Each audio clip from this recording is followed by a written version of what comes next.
So first time I came here, when you all get here, it's almost a full house, how nice. Just in time. I think one of the first times I came to speak here in black suit, white shirt, club tie. Everybody else was dressed like this. So I come like this today, and Bob comes up in Bermuda shorts. I'll keep secret how I'll show up next time. But don't miss it.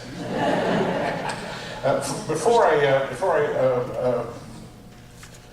get going here, I want to bring greetings from a friend and mentor of mine who has been kind enough to endorse 2 of my books, and many of you will remember his being here. So he saw on my blog that I would be here today, and Bishop Jack Spong says hello to you.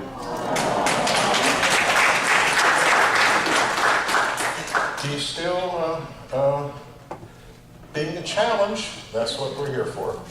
And by the way, musician, thank you so much.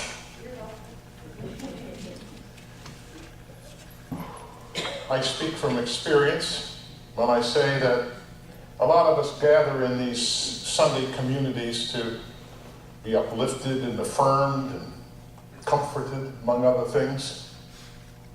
And so the preacher or the teachers, they call them here, generally wants to satisfy such expectations, especially if she or he is the incumbent and has to be here next Sunday and the Sunday after that. In my business, it's known as job security. When I wrote that down, I thought it was a better line than you did. So.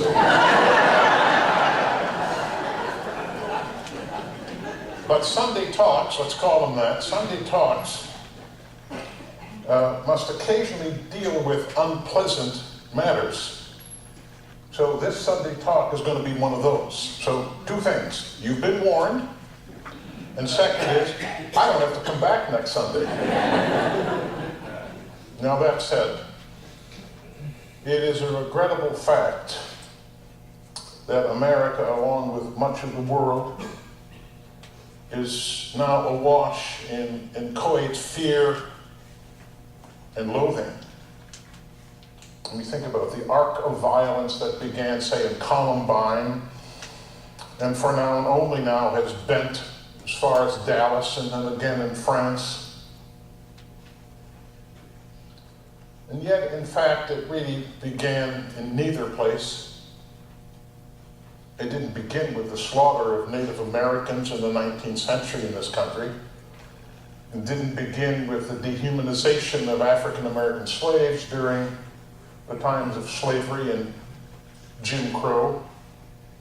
It was not even begun with the preemptive invasion of and totally botched war in Iraq and in the carnage that has followed from it these 13 years.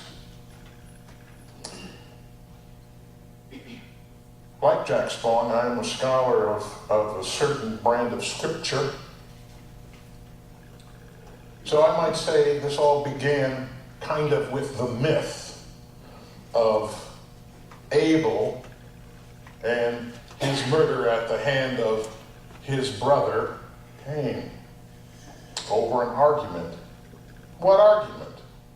I'll put it in terms we can understand it. Whether God preferred the vegetarian plate or the sirloin steak. You don't know what I mean. So go to the nearest Baptist church, get a Bible, read Genesis 3 and 4. You'll know what I mean. Another line I will strike out if I ever give this talk again. So moderate a few people.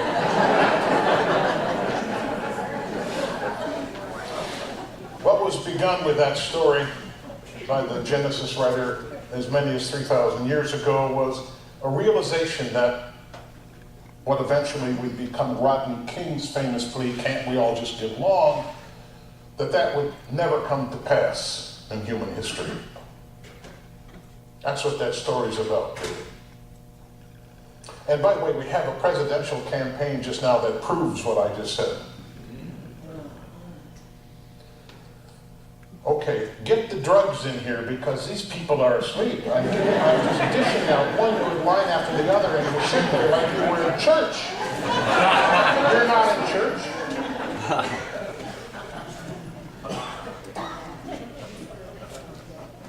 No joke. Not to mention, by the way, the intransigence of so-called leaders of an American political party who have determined that any idea, any program, any piece of wisdom proffered by an African-American president is ipso facto un-American and therefore of no consequence at all. And by the way, this man's successor, the election for this man's successor, is a contest between fear and hope.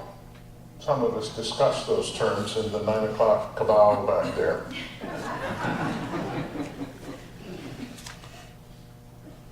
It's a choice between a government that will function for the good of its people and a government that won't function very much at all, except to build walls,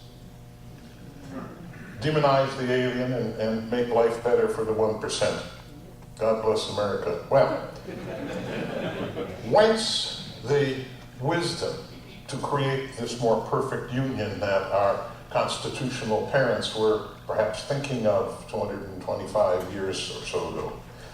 I will tell you, not from the pen of Adam Smith, not from that of Ayn Rand, and not from the lips of a Bill O'Reilly or a Rush Limbaugh,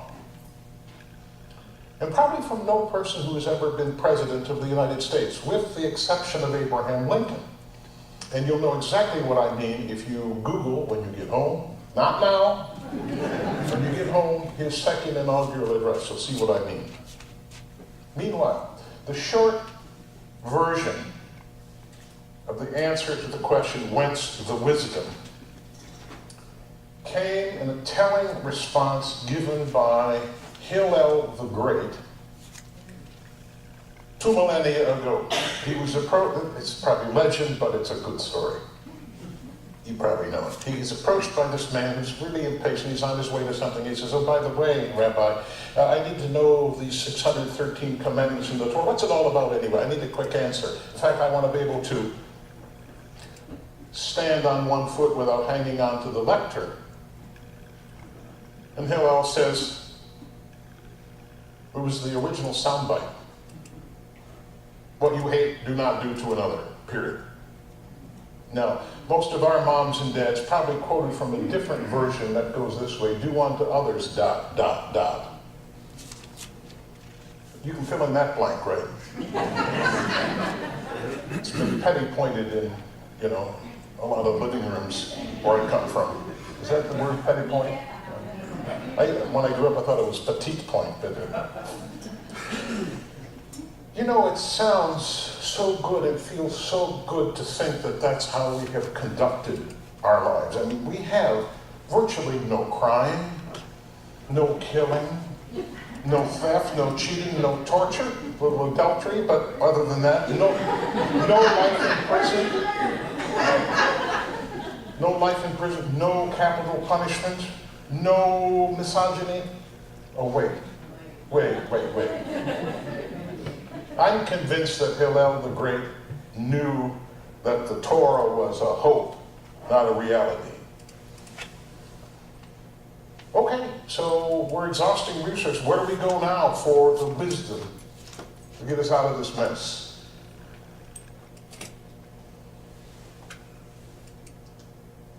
As allergic as this Sunday community may be to a document called the New Testament, sorry, it's been the focus of my research for the last 50 years, so you're stuck with it. Go home and wash your hands. I will take you to it now and to a document within it known as the Gospel according to Luke.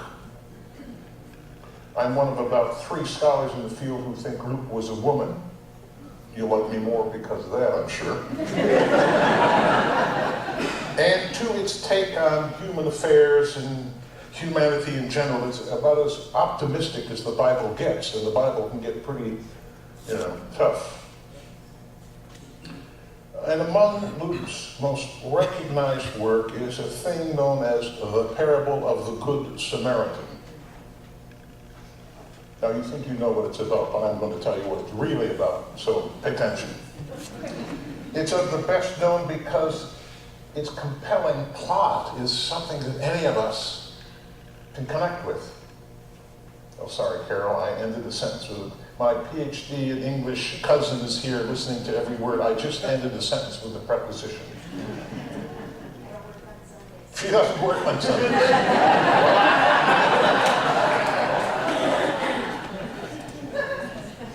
I think you laughed longer at her than you people. Anyway. It's the finest moment in this document known as the Gospel according to St. Luke. In 8 concise sentences, it comes as close as anything to telling us how peace among people of goodwill can appear when and where it's least expected. Now, parable is Luke's imaginative extension of a conversation between the Nazarene sage, as I like to call him. I'm done with the J word, it's overused in church. So the Nazarene said, now you know who I'm talking about. Because I'm as close to the exit as you are. And they already gave me my honorarium, so I don't have to put up with this. In fact, Jack Strong says, leave them laughing, Harry. So the conversation is this. There's this lawyer. No, that's fine. I got a family of lawyers. I know lawyers. Lawyers comes to the Nazarene sage and says, hey, how do I get eternal life? Well, the lawyer was outsmarted because the Nazarene sage, maybe a closet lawyer, said, well, what do you think? What do you read in the law? Think of that scene as a lawyer standing before the bench of the Supreme Court and a justice sort of interrupts and makes him say more. It's the kind of scene I can imagine. Well, the lawyer cites the law, Leviticus 19:18, love your neighbor as yourself. Kind of like what Hillel said 1,000 years later. Well, the lawyer is praised for his knowing the law. But like all lawyers, he can't leave it alone. He says, and again, imagine this with me, I think he thought he was smarter than the sage of Nazareth. Most people do. He said, well, okay, wise guy, just who is my neighbor? The answer began on this wise. A man was going down from Jerusalem to Jericho and fell among robbers who stripped him and robbed him and left him for dead. Now you know the rest of the story. Oh, maybe you know. Anyway, soon a priest and his acolyte came along, saw the man, thought he was dead, passed by on the other side, therefore providing an opportunity for clergy to say how terrible people they were. They weren't terrible people. They had ritual duties they had to perform, and if they touched a dead body, they were out of business and a job.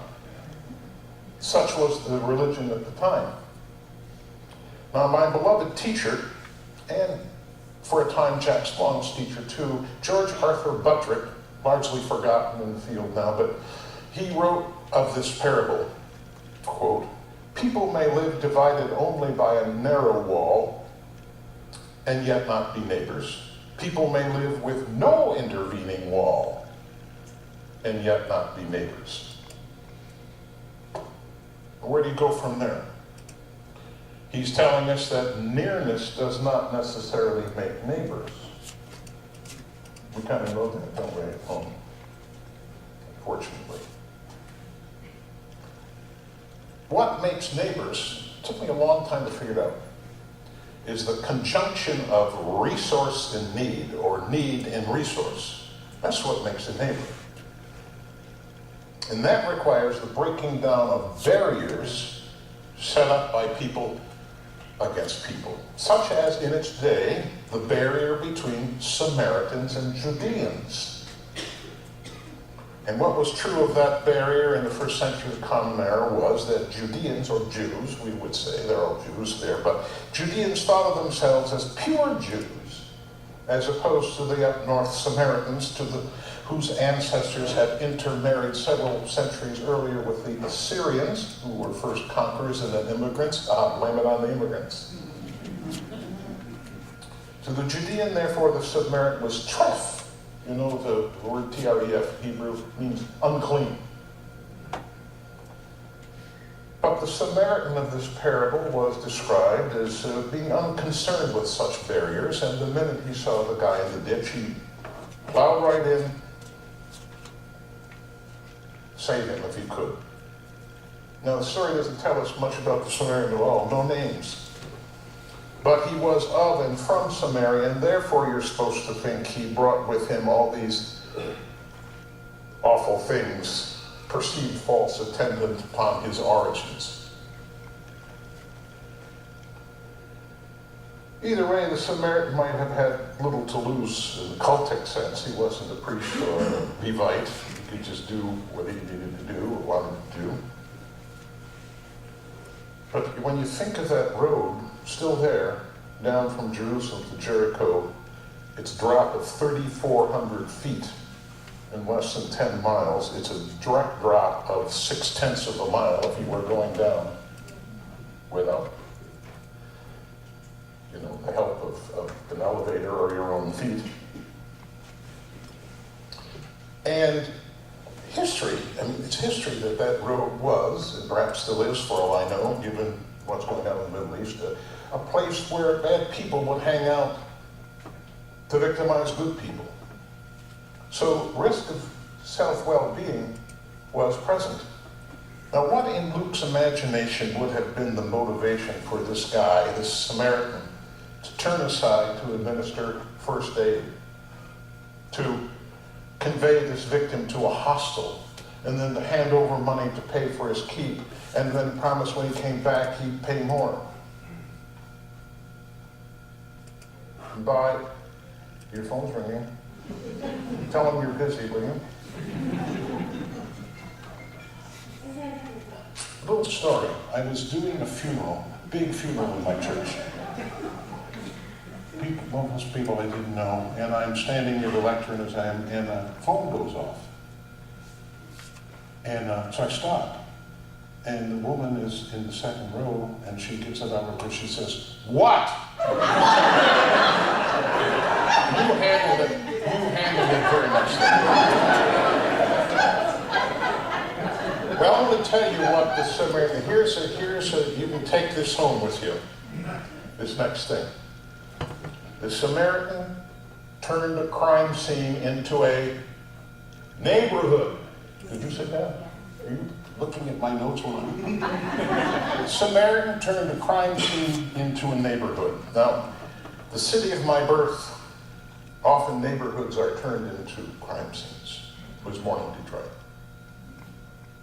Well, anyway, so that's the story. Who is my neighbor? Well, I'll tell you the story. In the last words Luke puts on the lips of this Nazarene sage, he says to the lawyer, "Go and do likewise." You can see the lawyer saying, "Why did I ever ask that question?" Served him right. Now, there are two gems sort of buried in this story that really need to be extracted and often are not. You don't notice the first because it's kind of a gem that isn't there, but it's there. Nowhere in the whole story is there any mention of any deity at all. God's out of the picture. It's humanity. And we like that here, right? Okay. The second thing is, and it took me till recently, I write and publish every Monday a thing called Findings. It's for pastors and lay people who preach or teach in liturgical churches, the Catholics, the Episcopalians, what's left of us, the Lutherans, and so on. It's about the coming readings that are prescribed for a given Sunday. And recently we had the Good Samaritan in this, and I found myself saying, wow, here's that second gem.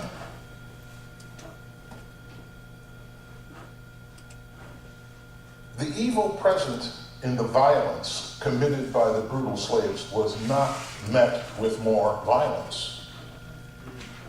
I really had wrestled with that at first. My illustration was that there was about 3 different reactions you could have. I mean, the Samaritan could pull out his guns, a Yosemite Sam kind of thing, and chase those guys down and shot them. Or he could have notified the police force of the time and went on his way. Or he could, for different reasons than the priest of the Levite, pass by on the other side saying, crime today. But no violence. The Samaritan traveler is depicted as directing all his effort to relieve the suffering evil had caused. When I wrote that in an essay, the first thing that came to mind was this. Why didn't the Bush administration think of that after 9/11? Well,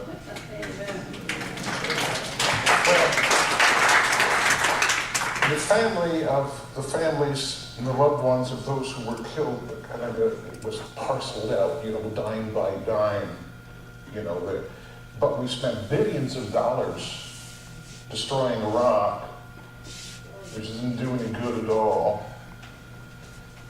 So now this war is in its 13th year with new enemies every 10 minutes, if ever there shall be an end to it at all. Anyway, the idea is neighbor and neighborhood, not enemies eyeing each other from afar, lobbing bombs back and forth. Neighbors intervene against evil by binding up the brokenhearted.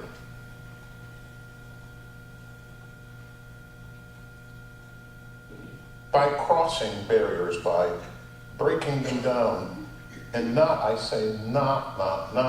building walls.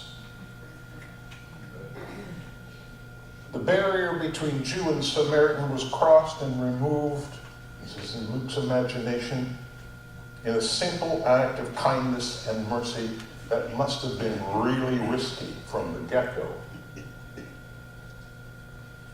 For the Samaritan to have stopped and occupied himself as he was depicted as doing was to expose himself to the same violence that nearly killed the guy he was trying to save. Which I guess is where our sort of throwaway term Good Samaritan comes from. I mean, to part with 2 days' wages was then and would be today no small investment in the life of a stranger who, under ordinary circumstances, would consider the agent of his deliverance to be a dirty dog, which is what most Judeans thought of most Samaritans. Now, if Dr. Buttrick was right, if you wonder if I'm going to come to the point, here it is. If Dr. Buttrick was right in saying that nearness does not make 2 people or 2 people's neighbors, then it may be the simple fact that all life forms on planet Earth have been woven into a planet-sized neighborhood in which, as Isaac Newton demonstrated, every action has a equal and opposite. And equal and opposite, same idea. In other words, we're all mixed up together. And that means, for example, that those sisters and brothers of other lands who are downwind and downstream of our wasteful kind of life, suffering from rising sea levels, the salinization of once arable land, all due in great part to global warming, the great hoax of our time.